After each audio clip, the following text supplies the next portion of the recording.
मौलाना साहब, बात हो रही थी मुल्क को बेचने की। आपने कहा कि हमें कुछ फूटी कौड़ी भी नहीं लेनी चाहिए, मगर मेरी गुजारिश खाली ये थी कि ग्राउंड रियलिटीज को देखें।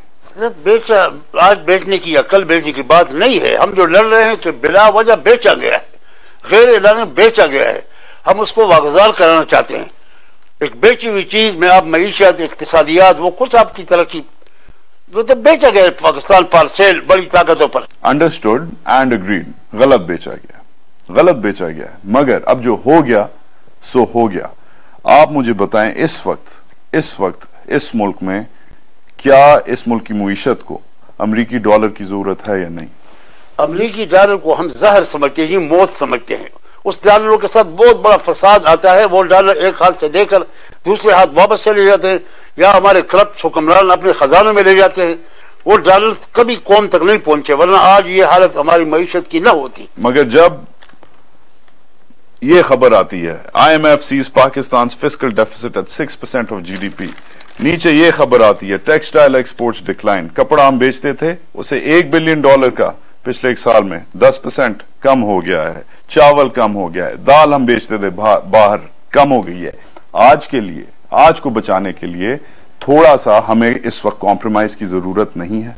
बड़ा जरूरतमंदाना फैसला फौरन करना चाहिए। कॉम्प्रोमाइज ने तो हमें इस मकाम तक पहुंचा दिया है। अब सारी जो बर्बादी बता रहे हैं, कारखाने बंद हैं सारी, वो क्यों? इसलिए कि हुक्मरान करप्ट हैं, वो करप्शन को रोकते नहीं है। बिजली भी बेचते हैं, गैस भी बेचा जा रहा है, लोड शेडिंग हो रही है, कारखाने बंद हैं, हजार लोग रोजाना मुजाहरे कर रहे हैं फैसलाबाद में। इस हुकूमत की नाअहल जो कारकर्दगी है, उसने इस हद तक मुल्क को पहुंचा दिया है। बुनियादी बात यह है हजरत कि ये दिफा सबसे अहम तरीन हदफ है।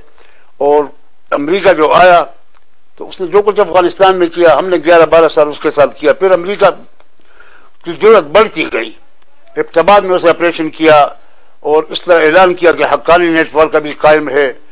हमने APC बुलाया, वजीर आजम ने, मैं भी था। हमने कहा कोई जोरदार जवाब आएगा। उससे 2 दिन पहले जनरलों ने कहा अमरीकी कि हम हर जगह दाखिल भी हो सकते हैं जहां उतरेंगे। फिर वहां हमने देखा कि APC भी मुकम्मल वो पुसपुसी रह गई, करारदाद भी ना हुआ। 2 करारदादें मैंने खुद मेरे जमाने में पास हुए पार्लियामेंट में। वो करारदादें भी, उस कमेटी का मैं मेंबर था कई साल, सलामती कमेटी का, कोई चीज कारगर न हुई और अमरीका बिल्कुल ऐलान कर गया। फिर हमने कहा कि दिफा कौन करेगा? देखिए, एक तो दिफा फौज का काम है। हमारी फौज ने जो कुछ किया, या मजबूरन फौज को ड्रोन हमले रोकने चाहिए थे। APC जिस रात हुआ उसी रात उन्होंने हमला किया। ये सिलसिले जारी थे तो हम इकट्ठे हुए चंद अफराद। इसके पीछे कोई खुफिया एजेंसी, वल्लाहिल अजीम, कोई इदारा, कोई पैसे या नहीं है। हम चंद दर्जमंद लोग बैठ के क्या करें? मगर हमने कहा कि मुल्क का दिफा अगर सुप्रीम कोर्ट नहीं करती है, पार्लियामेंट नहीं करती है, फौज नहीं करती है, पीपल पार्टी की हुकूमत है वो नहीं करती है, तो आप करें। मौलाना साहब, ये आपका आईनी हक है।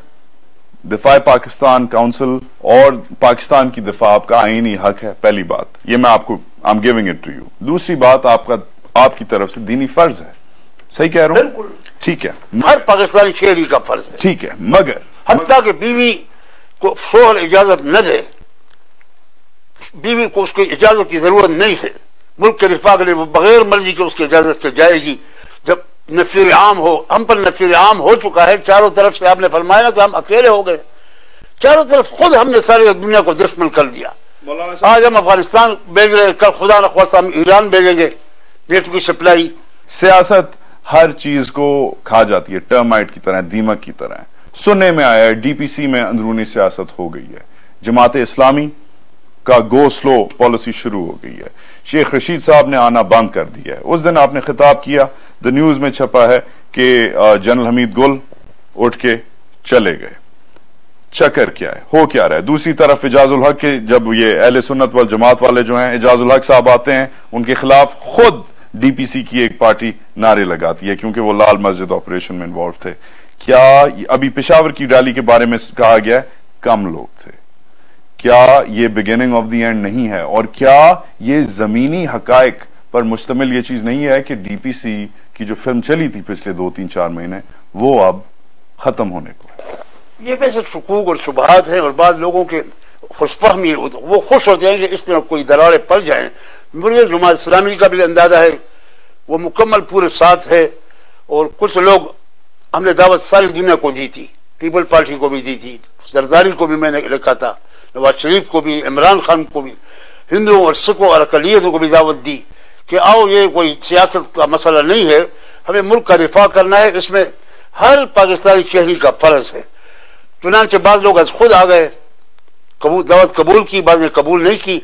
अभी तक बाद एक जलसों में कोई चला जाता है तो वो भी हवा बनाते। हमीद गुल साहब शाम तक बैठा रहा, 10 बजे आया था और आधा घंटा मुझसे पहले कहा कि मेरे कमर में बड़ी तकलीफ है।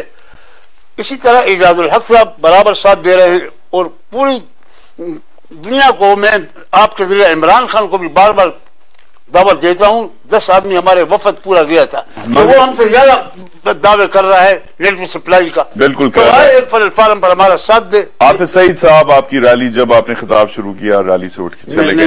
मेरा खिताब तो सारा जलसा हो जाता है, मैं आखिरी कलिमात कहता हूँ और शाम की अजान शुरू हो जाती है और लोग बसों की तरफ भागने लग जाते हैं। कोई तस्वर भी नहीं कर सकता, बड़ा कंट्रोल है हमारा। कोई लीडर अगर ऐसी हरकत करेगा तो वो मुल्क को दिफा पाकिस्तान कौंसिल का खैरख्वाह नहीं होगा। ठीक है, वहां लोग गर्मी के वजह से बाहर खड़े थे ज्यादा। एक प्रोपेगेंडा चलाया गया था बहुत बड़ा मैसेजों से कि यहाँ धमाके होने वाले हैं। अब वो हजारों लोग जो बेचारे दीवारों के साथ खड़े थे, बाहर खड़े थे, हर शख्स को परेशानी थी। हालांकि हमने इस प्रोपेगेंडे का कोई परवाह नहीं की और गुफ्तगू अब हम जा रहे हैं परसों तरसों इंशाअल्लाह 26 को हमारा बलूचिस्तान में जलसा है। ये बड़ी जरूरत की बात है। उसी पे मैं आने वाला हूं कि अब आगे रोड मैप डीपीसी का क्या है। इंटरनल पॉलिटिक्स के बावजूद डीपीसी क्या अपनी जो मुहिम है, एंटी अमेरिकनिज्म कह लें, जो भी कह लें, क्या वो इसे जारी रखेगा? Stay with us. इख्तिलाफ में मौलाना समीउल हक और मेरे साथ।